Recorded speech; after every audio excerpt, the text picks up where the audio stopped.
Good afternoon friends. এখন ঘড়িতে 1টা বাজে। আমি এখন সময় পেলাম আমার আজকে ভিডিও করার, অবশ্যই কন্ট্রোভার্সি ভিডিও। আর অবশ্যই আজকে বাঙালি কাউকে নিয়ে আমি করছি না কন্ট্রোভার্সি, একজন নন বেঙ্গলিকে নিয়ে কন্ট্রোভার্সি করছি। হ্যাঁ, সে অবশ্যই আমার খুব প্রিয় এবং বহু বহু বছর আগের থেকে আমি তার ভিডিও দেখি। মেয়েটির নাম Radhika, Radhika blog, daily blog চ্যানেলটার নাম।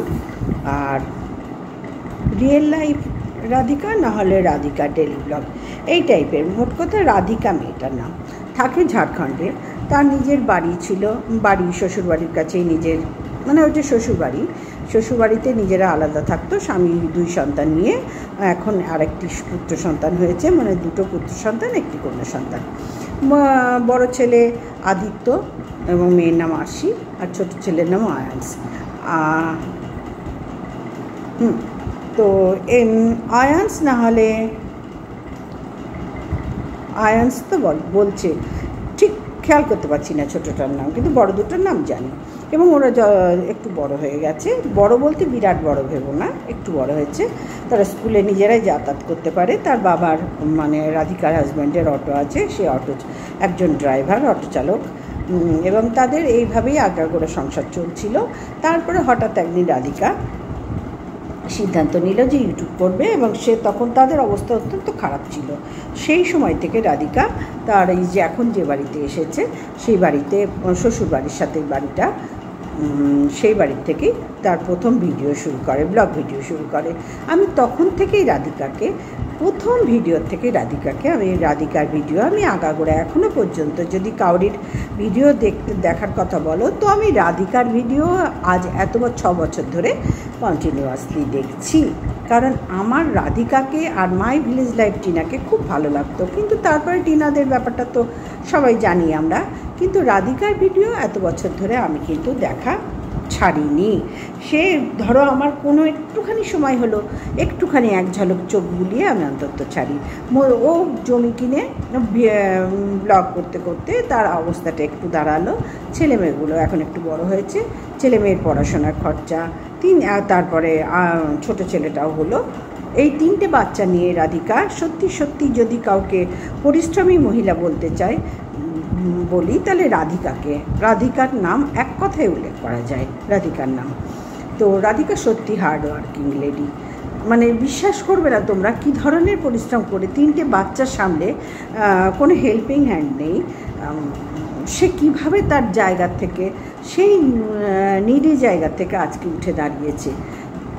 তো তার সেই পুরো জার্নিটা আমার চোখের সামনে ভাসছে। আমি ওকে ভীষণভাবে ভালোবাসি, ভীষণ ভালো লাগে। তোমরা চাইলে দেখতেই পারো, যেহেতু ইউটিউবার না দেখার তো কিছু নেই, দেখতেই পারো। তা আমি ভাবলাম আজকে ওকে নিয়ে আমি একটু কন্ট্রোভার্সি করি। অনেকেরই হয়তো জানা নেই, আবার অনেকেরই হয়তো জানা আছে। আমার মতোই তারা রেগুলার রাধিকাকে দেখে, পছন্দ করে। আরেকজনকেও দেখতাম, তাকে এখন একটুখানি ছেড়ে দিয়েছি দেখা, কারণ অত তো দেখার সময় পাচ্ছি না। আয়ান্স মম বলে একজন আছে, তাকেও আমার খুব ভালো লাগতো, এখনও লাগে, কিন্তু আমি ওই যে বললাম দেখার সময় পাই না।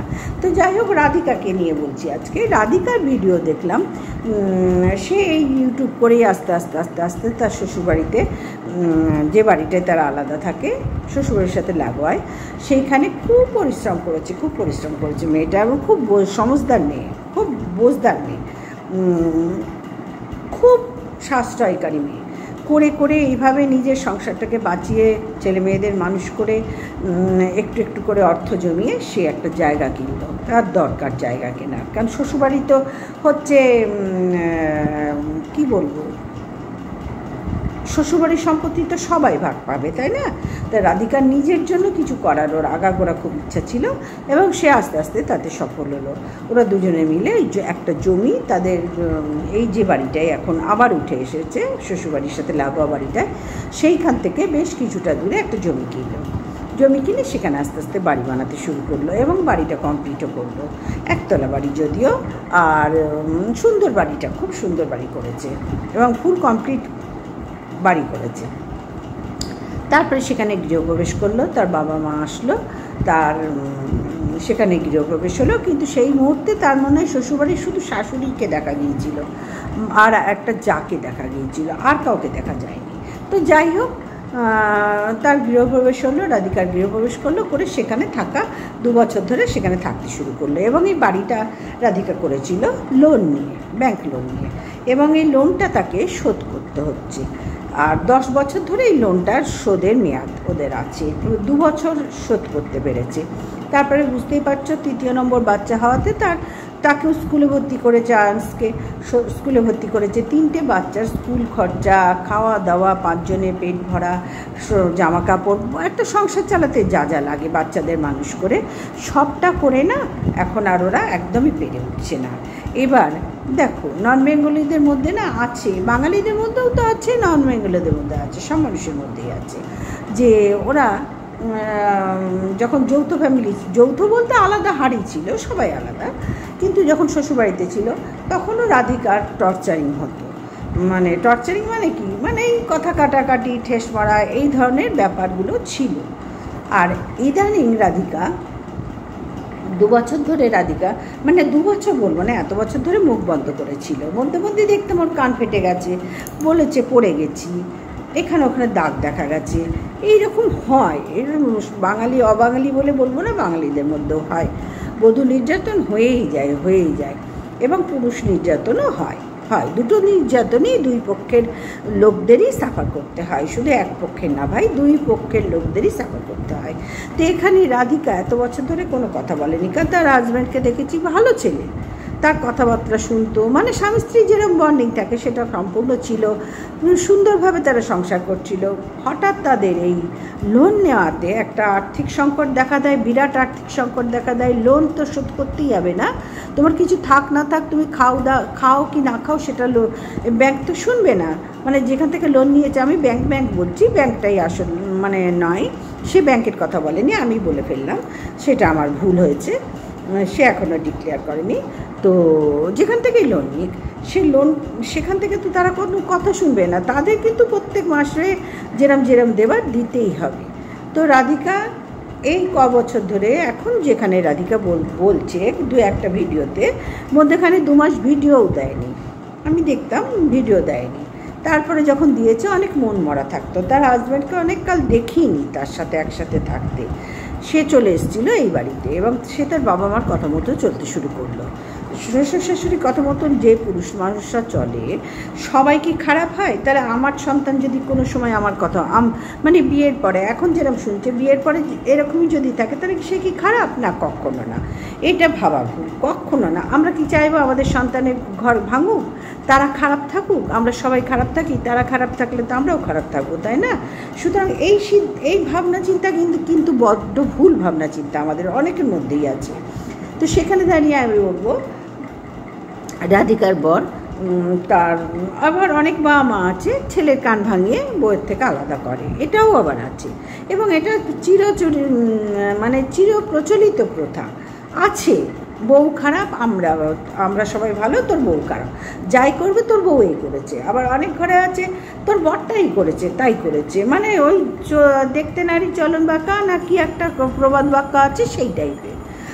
এগুলো আছে, 2 বাঙালির মধ্যেও আছে, অবাঙালিদের মধ্যেও আছে।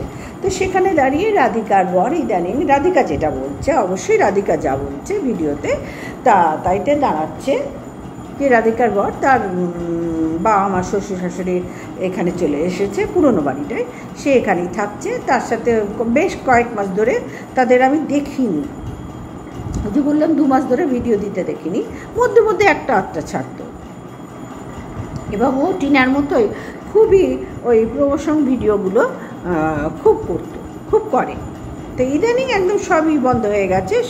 স্বাভাবিক একটা লোনের চিন্তা বোঝা মাথায় থাকলে না, সব আস্তে আস্তে চলে যায়। আর অর্থনৈতিক সংকটটা এমনই সংকট আমাদের মধ্যবিত্ত ঘরে, যেটা আমাদের ঘুম কেড়ে নেয়।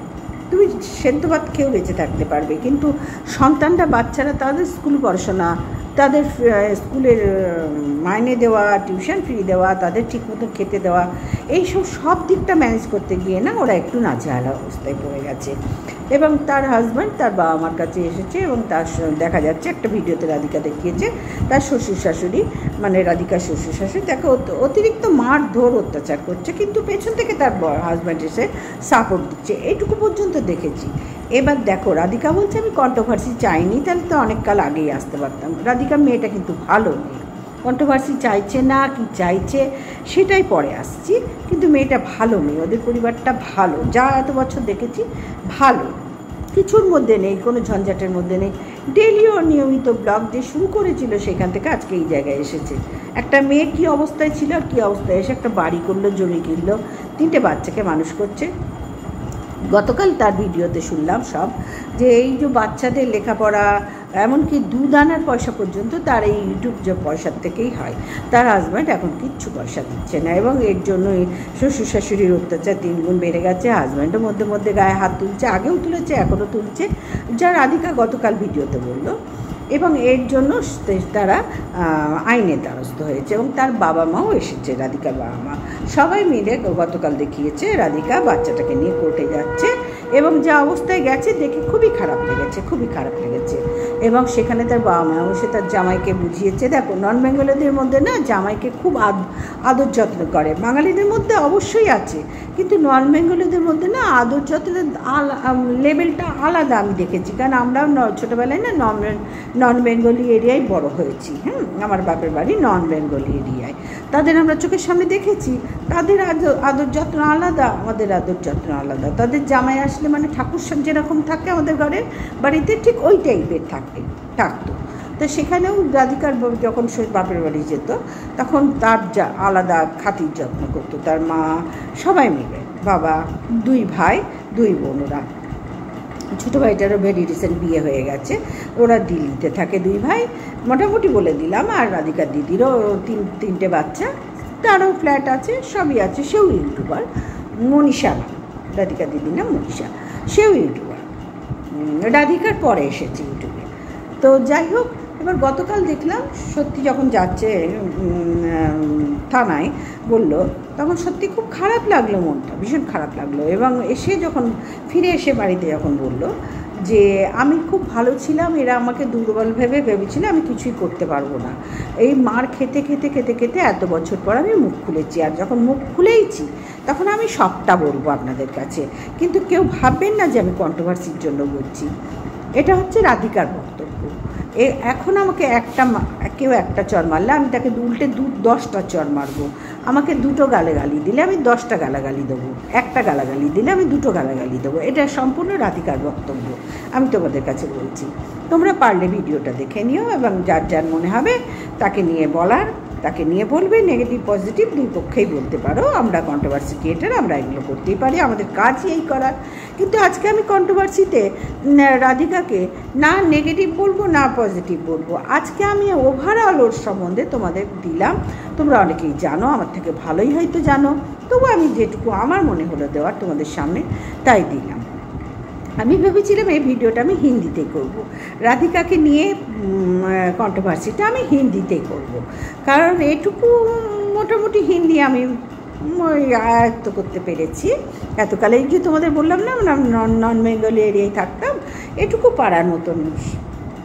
হয়তো ভুল চুক হবে, কারণ অনেক দিন তো আবার বাঙালি পরিবেশে বিয়ের পর থেকে, বিয়ের আগে তো নন বেঙ্গলি এরিয়ায় থাকতাম, এখন তো সম্পূর্ণ সোদপুরে বাঙালি পরিবেশে, সুতরাং অনেক ভুল হবে, ভ্রান্তি হবে, কিন্তু করতে করতে আবার শিখে যাবো হিন্দিটা। আমার খুব ইচ্ছা ছিল এই রাধিকাকে নিয়ে কন্ট্রোভার্সি হিন্দিতে করি, চেষ্টা করব, কিন্তু করার চেষ্টা অবশ্যই করব, অন্তত একটা ভিডিও অন্তত ওকে নিয়ে আমি হিন্দিতে করবই করব। তো যাই হোক, রাধিকা এসে যা বললো সেটুকু তোমাদের কাছে তুলে ধরলাম। এবং আমার মনে হচ্ছে কোনো মানুষকে নরম ভাবা কাউরির অপরপক্ষের উচিত নয়। মানুষ ধরেই নেয়, যাকে আঘাত করে না তাকে ধরেই নেয়, একে আঘাত করেই যাও, এ কিছু বলতে পারবে না, এ কিছু করতে পারবে না। তাই যদি হয় তাহলে মেয়েটা আজকে কী অবস্থায় ছিল, কী অবস্থায় ইউটিউব করে সোশ্যাল মিডিয়ায় পরিচিত হলো। তার আগে তোর ফ্যামিলিকে কেউ জানতো না, রাধিকার জন্যই তো আজকে সবাই জানতে পারলো ওর ফ্যামিলিটাকে। তাহলে কি করে ভাববো আমরা এই মেয়েটাকে দুর্বল? না বন্ধুরা, এইটাই আমরা মস্ত বড় ভুল করি। দুর্বল কেউ নয় পৃথিবীতে, দুর্বল করে দেওয়া হয়। দুর্বল করার জন্য এক শ্রেণীর মানুষ থাকে যারা প্রচণ্ড মানে কি মাইন্ডের বলবো, নিচ মাইন্ডের। তারা চাই যে ওকে আমি ডমিনেট করে রাখবো, সবসময় আমার পায়ের তলায় থাকবে। এরকম দিন আমারও গেছে, আমার লাইফেও গেছে। সবসময় পায়ের তলায় থাকবে, আমরা যা বলবো তাই হবে। ও কেন কথা বলবে? ও যেটা বলছে সেটা নিয়ে হাসি ঠাট্টা, এরম দিন আমারও গেছে। যার জন্যই রাধিকাকে আমার এত ভালো লাগে। কেন এইসব ফেসগুলো আমিও করেছি, কিন্তু আমারটা তো আমি এখানে বলতে বসিনি। আমি তো এখন বয়স হয়ে গেছে, আমার তো পাস্ট ইজ পাস্ট। ও হয়ে গেছে, যা হয়ে গেছে, কপালে এখানে যা থাকে তা হবেই, ভুগতেই হবে ভাই। কার জন্য হয়েছে, কী জন্য হয়েছে, কিসের জন্য হয়েছে, ওসব আর না বলাই ভালো। আমি যখন এখন রাধিকাকে নিয়ে বসেছি তখন এরা তো ছেলে মানুষ, এদের দেখে খারাপ লাগে। এবং এই যে ঘুরে দাঁড়িয়েছে, এটা আমার ভালো লেগেছে। হ্যাঁ, অবশ্যই কিছু বিষয় আছে যেটা আইনের দ্বারস্থ হতে হয়। এবং রাধিকা এটাও বলেছে, যাদের পয়সা আছে তাদের জন্য আইন, যাদের পয়সা নেই তাদের জন্য আইন নেই। কারণ ও গিয়ে বুঝতে পেরেছে। খুব বুদ্ধিমতী মেয়ে, আমি তোমাদের বলছি না, খুব বুদ্ধিমতী মেয়ে। খুব প্রমোশনাল ভিডিওগুলো খুব ভালো করে, টিনু যেরকম করে না ওরকম খুব ভালো করে। এবং আগারও কোম্পানি আছে না, তার প্রমোশনাল ভিডিওগুলো রাধিকা প্রচুর করে, অনেক দিন ধরে করে, প্রচুর করে, ভালো উপার্জন করে। তারপরেও হঠাৎ দেখলাম রাধিকার ব্লগে সবারই তো ভিউজ কমছে। ওর এই মানসিক যন্ত্রণা সব ধার মিলিয়ে মিশিয়ে যা হয়, আমারও তো দেখছো ভিডিও অর্ধেক দিন আসেই না। সব কিছু পরিস্থিতি মিলিয়ে এমন একটা জটিলতার সৃষ্টি হয় না যে চাইলেও করতে পারি না। সেই রকমই রাধিকারও এখন সেই রকমই সময় চলছে। তো যাই হোক, 3টে বাচ্চা মানুষ করে মেয়েটা ওর ইউটিউবের পয়সায় এখন সংসার চালাচ্ছে। তার হাজব্যান্ড তার শ্বশুর শাশুড়ির ভরকানিতে উস্কানিতে সরে গেছে, এদের দায়িত্ব নেবে না বলে সরে গেছে। কিন্তু গতকাল যখন থানায় গেছে, আইনের দ্বারস্থ হয়েছে এবং ওর বাবা মাও এসেছে। রাধিকার বাবা মা, ওর হাজব্যান্ড গেছে। রাধিকা যাওয়ার আগেই হাজব্যান্ড ওখানে পৌঁছে গেছে, ওর অটো ওখানে দাঁড়িয়েছিল। রাধিকা দেখিয়েছে ঢুকতে যে আমার হাজব্যান্ড আগেই এসে গেছে আমাকে না জানিয়ে, এবং তার শ্বশুর শাশুড়ি বাবা মাকেও নিয়ে গেছে। সুতরাং উভয় পক্ষেই পুলিশের সামনে নিশ্চয়ই কিছু একটা সিদ্ধান্ত এসছে। এবং রাধিকার মুখ থেকে শোনা যে সিদ্ধান্ত এসছে তাই তো ওর হাজব্যান্ড রাজি আছে। ওর বাবা মা ওকে, হাজব্যান্ডকে অনেক কথাই শুনিয়েছে যে বাচ্চার দায়িত্ব নিতে, ওদের ভরণ পোষণের দায়িত্ব নিতে এবং সংসার খরচা চালাবে, যেরকম আগে ছিল নর্মাল হয়ে যাওয়ার চেষ্টা করছে। পুলিশও সেটাই বলেছে যে যেরকম ছিলেন সেরকমই থাকতে হবে, নিতে হবে তোদের দায়িত্ব। কারণ বাচ্চা তো দুজনেরই, রাধিকা একা কী করে বহন করবে? ইউটিউবের ভিউজ পড়ে গেছে, একটা মেয়ে, 3টে বাচ্চা, ঘরের সমস্ত কাজ, তাদের স্কুল খরচা, খাওয়া দাওয়ার খরচা, সব কিছু বললো, দুধের পয়সাটাও আমাকে দিতে হয়। তাহলে ভাবো মেয়েরা কত অত্যাচারিত, পুরুষরাও কত অত্যাচারিত। কিন্তু রাধিকার ক্ষেত্রে মেয়েরা অত্যাচারিত, রাধিকার ক্ষেত্রে পুরুষরা অত্যাচারিত এখনও দেখা যায়নি, রাধিকাই অত্যাচারিত হচ্ছে। তো সেখানে দাঁড়িয়ে রাধিকার এই স্পষ্ট বক্তব্য আমার খুবই ভালো লেগেছে। ওই জন্যই আমি বললাম যে আজকে রাধিকাকে নিয়ে কোনো নেগেটিভ পজিটিভ ভিডিও আমি করতে পারলাম না। কারণ আমি ও যা বলেছে আমি তোমাদের সামনে, ও তো হিন্দিতে ভিডিও করে, আর আমার হিন্দি বুঝতে তো কোনো অসুবিধা হয় না, বলতেও আগে একেবারেই অসুবিধা হতো না, এখন একটু অসুবিধা হয়। সেটাও বললাম, যেহেতু এত বছর বাঙালি পরিবেশে হিন্দির সাথে কোনো ডিটেলস একদম আমরা ওই ভ্যানালায় ড্রাইভাররা, লরি ড্রাইভাররা আসলে তুলতে হয়, বলতে হয়, করতে হয়, এইরকম হাই হাই হাই হাই করে চালিয়ে গেছি। সেই জন্য আমার হিন্দিটাও হাই হাই হাই হাই লেভেলে চলে গেছে। তবুও আমার ইচ্ছা আছে রাধিকাকে নিয়ে আমি একটা হিন্দিতে ভিডিও করব। আর রাধিকা, তোমাকেও বলছি ধৈর্য ধরো, ভগবান আছেন। তখন হাজব্যান্ড তোমার সঙ্গ দিয়েছেন, আবার তোমার বাবা মার কথা মতো, আইনের কথা মতো, তখন আর চিন্তা করো না। বাচ্চাগুলো তোমাদের দুজনের, 3টে বাচ্চাই দুজনের, আর তোমাদের সংসারের দায়িত্ব দুজনের। তুমি তো আগাগোড়াই কাঁধে তুলে নিয়েছো, আর তোমার স্বামীও নিয়েছে।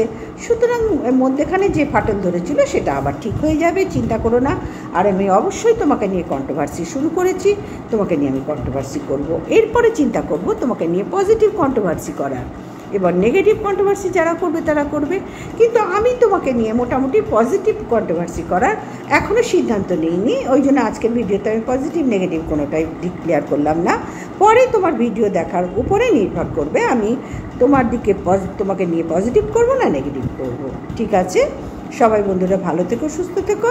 আর রাধিকা, তোমরাও ভালো থেকো, সুস্থ থেকো। তুমি হিন্দিতে বললে বেশি খুশি হবে, তবু বলছি যে সবাই ভালো থেকো, সুস্থ থেকো। না, আজকে যখন বাংলাতেই শুরু করেছি বাংলাতেই শেষ করলাম। আর বন্ধুরা আর বসবো না, 1:30 বাজতে চললো। আমি এই এতক্ষণ ধরে বক করলাম, কেন এটাও আমার কাজ মনে করেই আজ থেকে আমি একদম ঠান নিলাম যে আমিও এটাকে একদম কন্টিনিউয়াসলি সকলে যেরকম চালাচ্ছে সেইভাবেই চালাবো। কোনো কিছুতে আমি এইটাকে আর ছাড়বো না, নো কম্প্রোমাইজ। তবে হ্যাঁ, ভেবো না আমার সংসারের কেউ, আমার করার কেউ নেই ভাই, আমার সাথে আমার বিরুদ্ধে যাওয়ার মতন আমার ফ্যামিলিতে কেউই নেই। আমরা 3টে তো প্রাণী, কে কার বিরুদ্ধে যাব বলো? হাজব্যান্ডের বয়স হয়ে গেছে, ছেলেও বড় হয়ে গেছে, আমি এইখানে বয়স হয়ে গেছে। আমাদের মধ্যে কোনো সেই সব কোনো দ্বন্দ্ববন্ধ নেই। আর ঝগড়াঝাটি ছেলের সাথে যা বচসা হয় ওটা সব মায়ের সব সন্তানের সাথে হয়। হাজব্যান্ড হয়ে পেরো, হাজব্যান্ড আমি 10টা কথা বলে হাজব্যান্ড এখন আর সেটুকুও বলে না, কোনো নাও বলে না, কিছুই না। তার বুঝতে পারছো, ভোলা মহাশয়কে নিয়ে সংসার করলে যা হয় আমার দুর্দশা তাই। 10টা কথা বললাম, সে হাতে ব্যাগ হাতে করে টুকটুক করে দোকানে চলে গেলে। আমি কার সাথে এতক্ষণ কথা বলেছি আমার সেইটাই চিন্তা করতে হয় সারাদিন, যে আমি কী করলাম, তাহলে এই সময়টা কি নষ্ট করলাম? বেরোতে পারছি। তা আজকের মতন আসলাম। সবাই ভালো থেকে সুস্থ থেকে, অবশ্যই পাশে থেকো। কিন্তু এইটুকু তোমাদের একটু স্যাক্রিফাইস বলতে অসুবিধা হচ্ছে, স্যাক্রিফাইস করতেই হবে আমার জন্য। হ্যাঁ, যদি মনে করো বন্ধু। ঠিক আছে, টাটা।